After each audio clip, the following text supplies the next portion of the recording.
आप सभी का रुद्रांश एजुकेशन यूट्यूब चैनल पर स्वागत है। आज एक महत्वपूर्ण टॉपिक जल के साथ मैं पुनः उपस्थित हुआ हूँ। आइए शुरू करते हैं। पृथ्वी का 3/4 भाग 71% जल से ढका हुआ है। इस भाग को जलमंडल कहते हैं। पृथ्वी पर जल चक्र के द्वारा प्राप्त होता है। जब समुद्रों, महासागरों और नदियों, तालाबों, झरनों का जल सूर्य की गर्मी से गर्म होकर आसमान में जाता है, तब बादलों का निर्माण होता है और बादलों से फिर बारिश होती है और बारिश बर्फ़ के रूप में और ओलों के रूप में और फिर पानी के रूप में होता है। इस प्रकार जल पुनः समुद्र और महासागरों, नदियों, तालाबों और झीलों और झरनों में पहुंच जाता है। दोबारा ये पानी फिर से भाप बनने की प्रक्रिया शुरू हो जाती है और फिर बादलों के बनने और वर्षा होती है। और यह प्रक्रिया जिसमें जलमंडल से वायुमंडल में जाता है, वायुमंडल से जलमंडल में आता है, जल चक्र कहलाता है।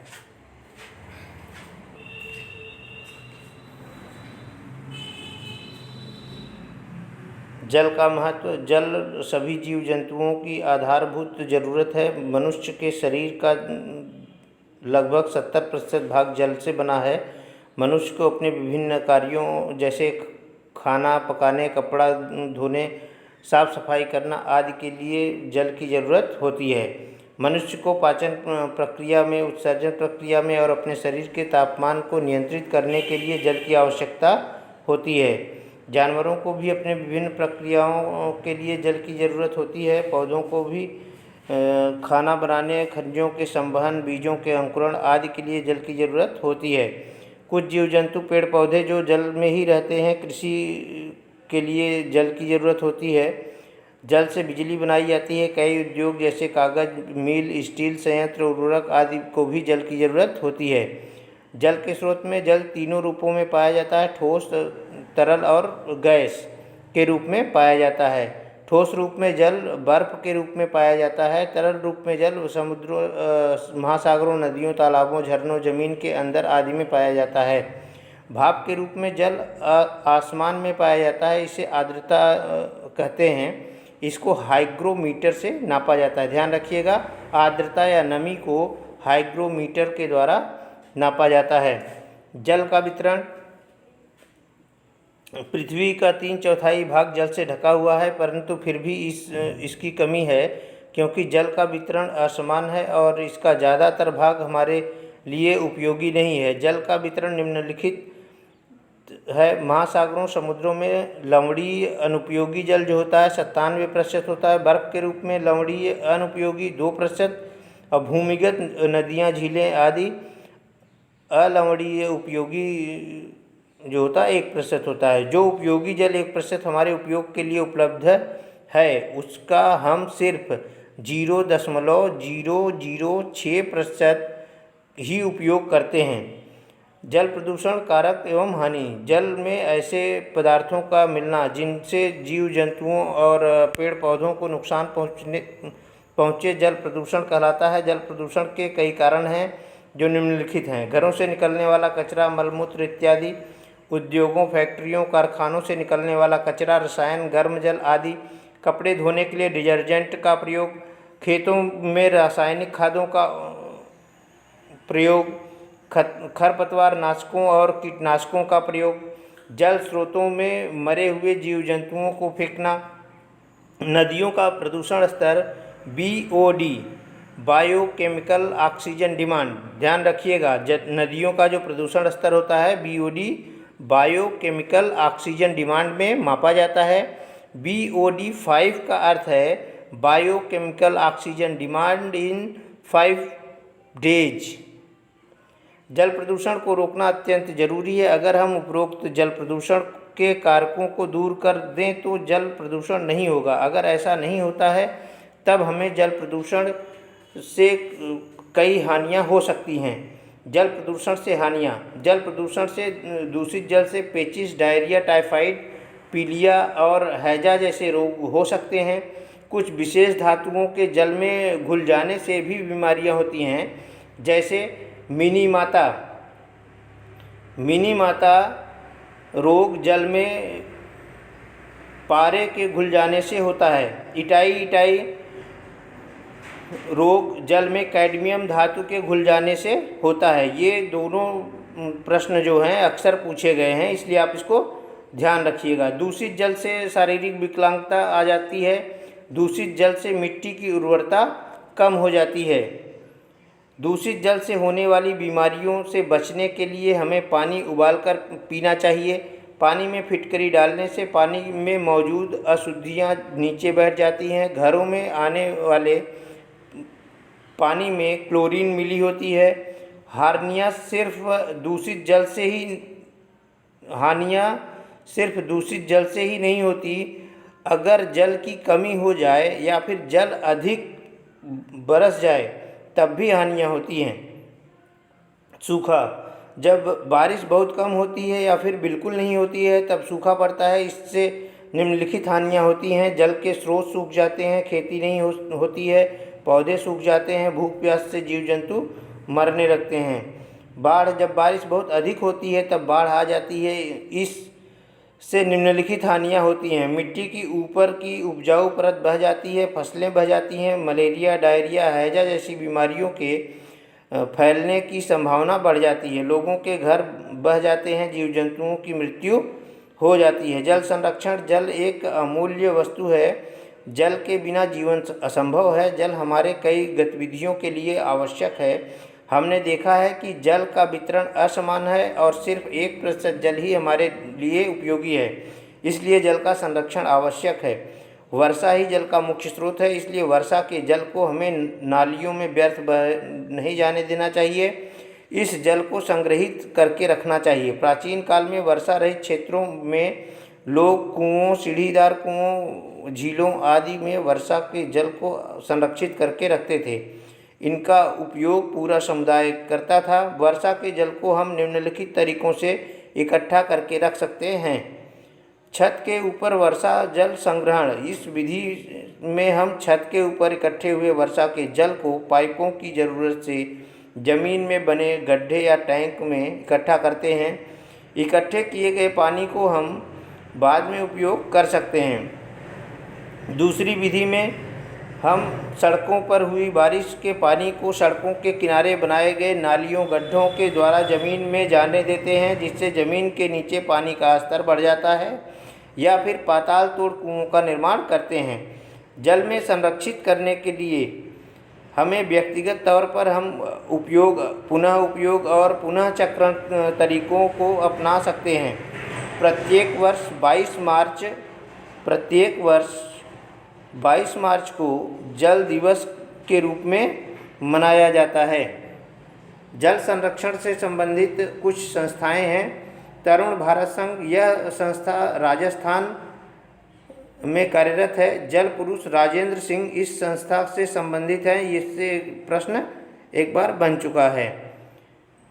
भीम संघ, यह बच्चों की संस्था है जो कर्नाटक के होलगुंडी में कार्यरत है। अब आइए हम देखते हैं वायु क्या है। वायु गैसों का मिश्रण है। वायु में nitrogen, oxygen, carbon dioxide, argon आदि गैसों के अलावा धूल के कण, जल वाष्प आदि भी पाए जाते हैं। वायु के संगठन को पाई डायग्राम के द्वारा दर्शाया जाता है। इसमें ऑक्सीजन जो है 21% है, नाइट्रोजन 78%। अक्सर ये पूछा जाता है कि कौन सी गैस वायुमंडल में सबसे ज़्यादा है, तो आपको ये ध्यान रखना है कि नाइट्रोजन जो है सबसे ज़्यादा वायुमंडल में पाया जाता है।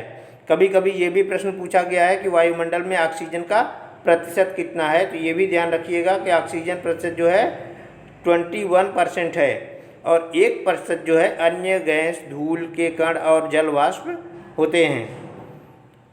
नाइट्रोजन 78% होता है। यह गैस वायु में सर्वाधिक मात्रा में पाई जाती है। यह गैस पौधों के लिए आवश्यक है। यह गैस आग लगने में सहायता नहीं करती है।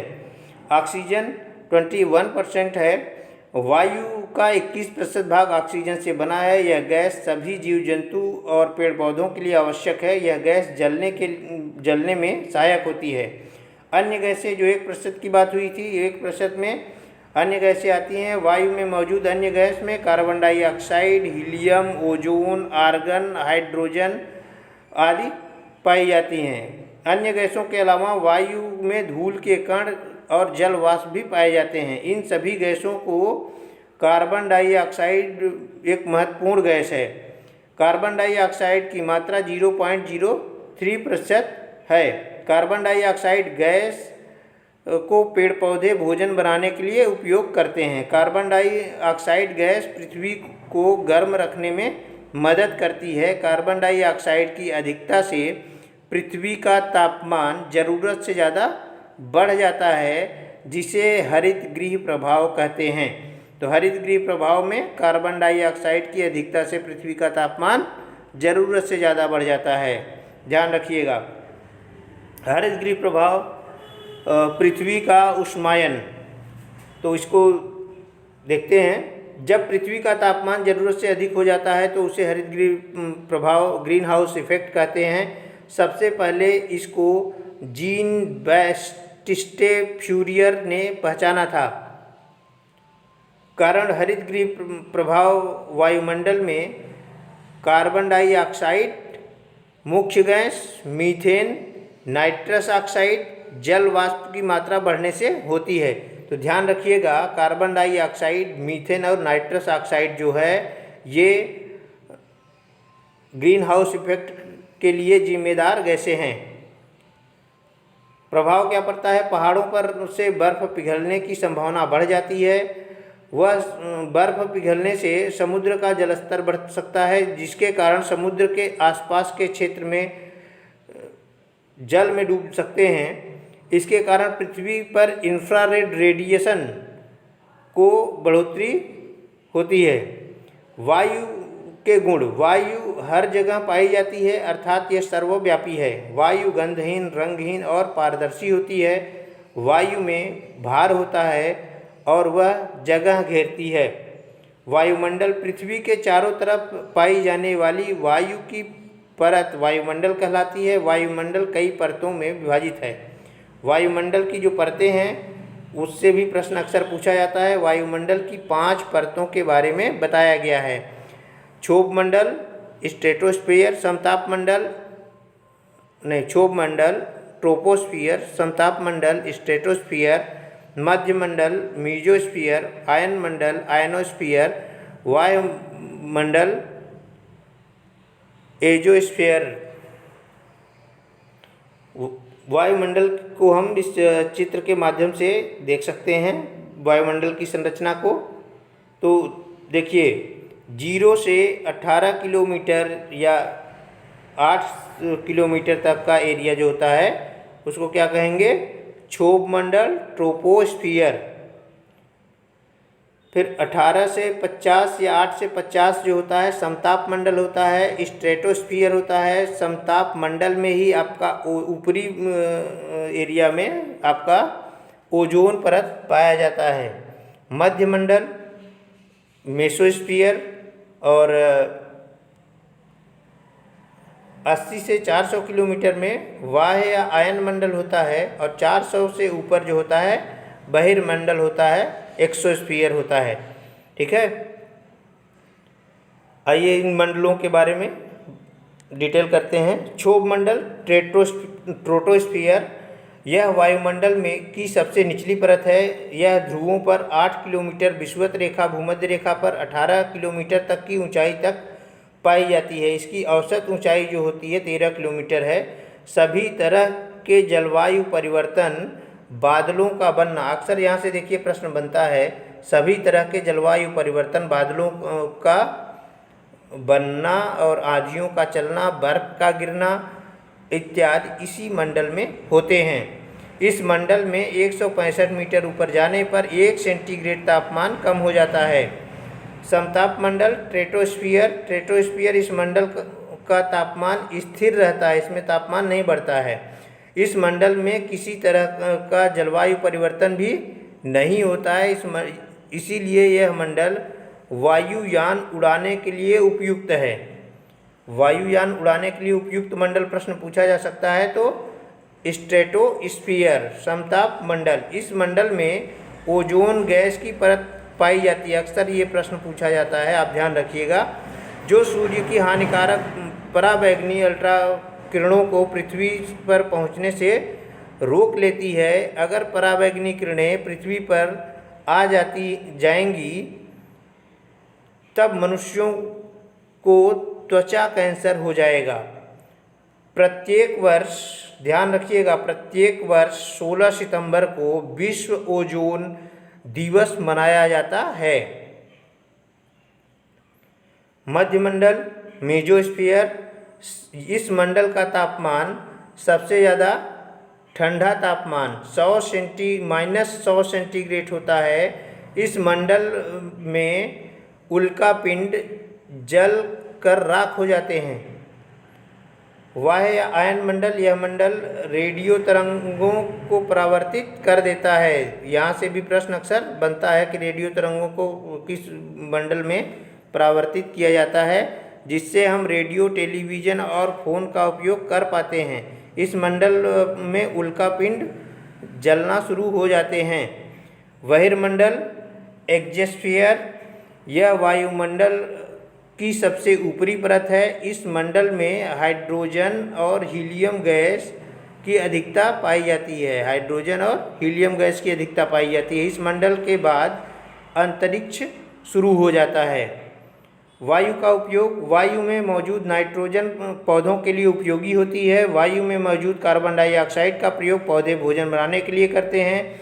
वायु में मौजूद कार्बन डाइऑक्साइड पृथ्वी को गर्म रखती है। वायु में मौजूद ऑक्सीजन पेड़ पौधे जीव जंतुओं के लिए अत्यंत उपयोगी है।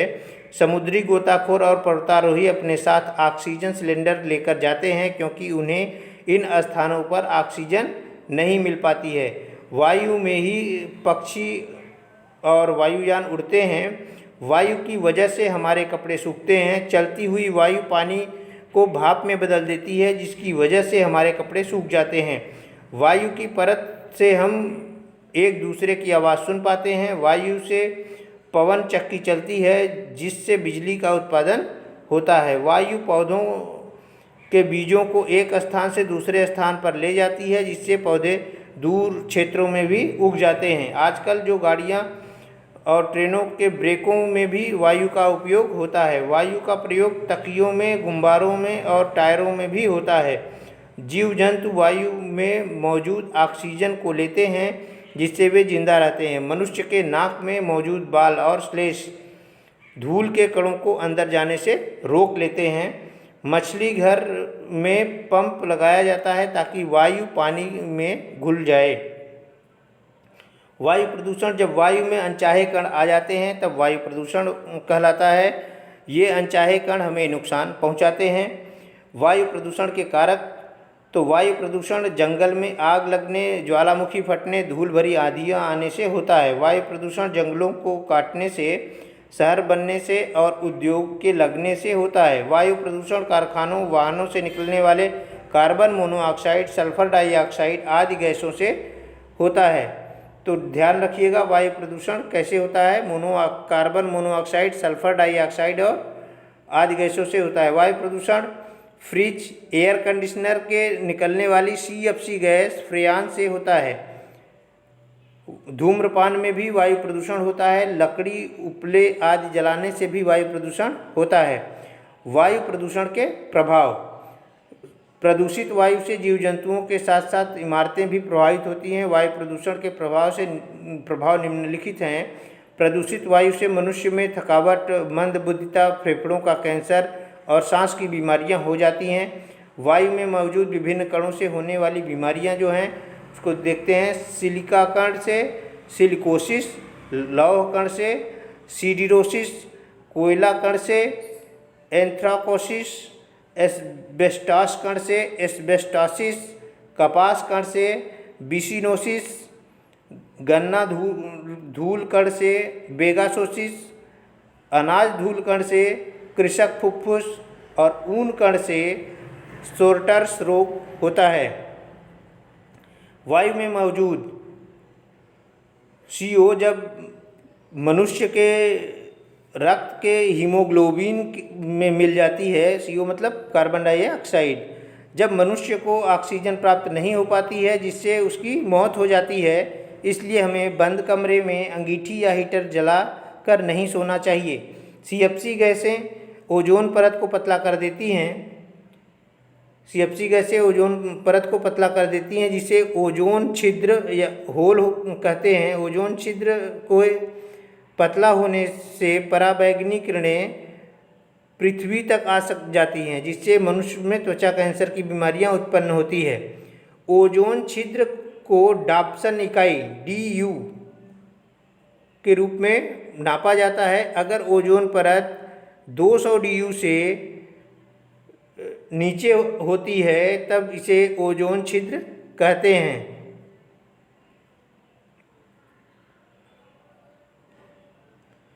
अम्ल वर्षा, एसिड रेन, अक्सर यहाँ से प्रश्न बनता है, तो इसको ध्यान दीजिएगा। वायु में मौजूद सल्फर डाइऑक्साइड पानी के साथ मिलकर एक सल्फ्यूरिक अम्ल, तो वायु में मौजूद सल्फर डाइऑक्साइड पानी के साथ मिलकर सल्फ्यूरिक अम्ल और नाइट्रस ऑक्साइड पानी के साथ मिलकर नाइट्रिक अम्ल का निर्माण करते हैं। जब H2SO4 और NHO3 बारिश के साथ पृथ्वी पर आते हैं तो अम्ल वर्षा कहते हैं उसको, तो इसको ध्यान रखिएगा। अक्सर पूछा जाता है ये प्रश्न कि अम्ल वर्षा किसके कारण होता है या अम्ल वर्षा के लिए कौन सी गैस जिम्मेदार होती है। तो सल्फर डाइऑक्साइड और सल्फ्यूरिक अम्ल जो होते हैं ये जिम्मेदार होते हैं, मिलकर क्या बनाते हैं, नाइट्रिक अम्ल बनाते हैं। अम्ल वर्षा से पौधों को हानि पहुंचती है। यह वर्षा प्रकाश संश्लेषण को धीमा कर देते हैं। यह वर्षा मिट्टी की अम्लीयता बढ़ा देती है, जिससे जीवों को भी हानि होती है। यह वर्षा भवनों इमारतों का रंग उड़ा देती है, फिर उन्हें गला देती है। इसे स्टोन कैंसर या मार्बल कैंसर, स्टोन लेप्रोसी कहते हैं। ताजमहल भी मार्बल कैंसर का शिकार हुआ था, जिसके कारण उसके आसपास के कारखाने बंद कर दिए गए। लंदन धूम्र, सर्दियों के दिनों में सुबह सुबह दिखने वाला कोहरा जो धुएं और कुहासे से बना होता है, लंदन धूम्र कहलाता है। इसमें दृश्यता बहुत कम होती है और दुर्घटना होने की संभावना बढ़ जाती है। इससे सांस की बीमारी भी होती है। भोपाल गैस त्रासदी, ये यहाँ इम्पॉर्टेंट है, ये अक्सर प्रश्न यहाँ से पूछा जाता है कि यह घटना यूनियन कार्बाइड नामक कारखाने से में 2 दिसंबर 1984 को घटित हुआ था। इस कांड में मिथाइल आइसोसाइनेट मिग, अक्सर ये गैस को पूछता है, नामक जहरीली गैस का रिसाव हुआ, जिससे 8000 से ज़्यादा लोग मर गए और अनेक लोगों को श्वास और आँख संबंधी बीमारियां हो गई। बच्चों में अजीबोगरीब विकृतियां पैदा हो गई। वायु प्रदूषण रोकने के उपाय। वायु प्रदूषण को निम्नलिखित उपायों से दूर किया जा सकता है। कोयला, पेट्रोल, लकड़ी, उपले आदि का ईंधन के रूप में कम प्रयोग करना या प्रयोग न करना, ज़्यादा से ज़्यादा सार्वजनिक वाहनों का उपयोग करना, LPG और CNG का उपयोग करना, नवीकरणीय ऊर्जा के स्रोतों जैसे सौर ऊर्जा, पवन ऊर्जा, बायोगैस आदि का प्रयोग करना, साइकिल, रिक्शा, ई-रिक्शा आदि जैसे प्रदूषण रहित वाहनों का ज़्यादा से ज़्यादा प्रयोग करना। LPG का फुल फॉर्म क्या है? लिक्विफाइड पेट्रोलियम गैस, ध्यान रखिएगा, liquefied petroleum gas. CNG compressed natural gas, संपीड़ित प्राकृतिक गैस, ठीक है। वायुदाब, पृथ्वी की सतह पर वायु के भार के कारण लगने वाला दाब वायुदाब कहलाता है। जहाँ तापमान अधिक होता है वहाँ हवा गर्म होकर ऊपर उठ जाती है, जिससे वहाँ पर निम्न दाब क्षेत्र बन जाता है। इस क्षेत्र में बादल बनते हैं और बारिश होती है। जहाँ तापमान कम होता है वहाँ हवा ठंडी होती है, जिसके कारण वहाँ पर उच्च दाब क्षेत्र बन जाता है। इस क्षेत्र में मौसम साफ रहता है। वायुमंडल में ऊपर जाने पर वायु दाब घटने लगता है। समुद्री सतह पर सबसे ज़्यादा वायु दाब रहता है। वायु दाब की इकाई क्या है? बार है। वायु दाब को बैरोमीटर के द्वारा मापा जाता है। पवन, जब वायु उच्च दाब के क्षेत्र में निम्न दाब क्षेत्र की ओर चलती है तो उसे पवन कहते हैं। पवनों के प्रकार, पवन 3 प्रकार की होती है। स्थानीय पवन, ये पवनें एक निश्चित दिशा में चलती हैं, पूर्वा हवा या पछुआ हवा। मौसमी पवनें, ये पवनें अलग अलग ऋतुओं में अलग अलग दिशाओं में चलती हैं। उदाहरण मानसून पवन। स्थानीय पवनें, ये पवनें एक विशेष क्षेत्र में एक विशेष समय पर चलती है। उदाहरण लू। तो ये हम लोगों ने आज जल और वायु के बारे में अध्ययन किया है। आप लोग इस वीडियो को देखने के बाद अपना प्रैक्टिस सेट करिएगा, जिससे इन 2 क्षेत्रों से जितने भी प्रश्न आए होंगे वो प्रश्न आप आसानी से हल कर पाएंगे। अगर आपको वीडियो पसंद आता है तो आप लाइक और शेयर ज़रूर करें।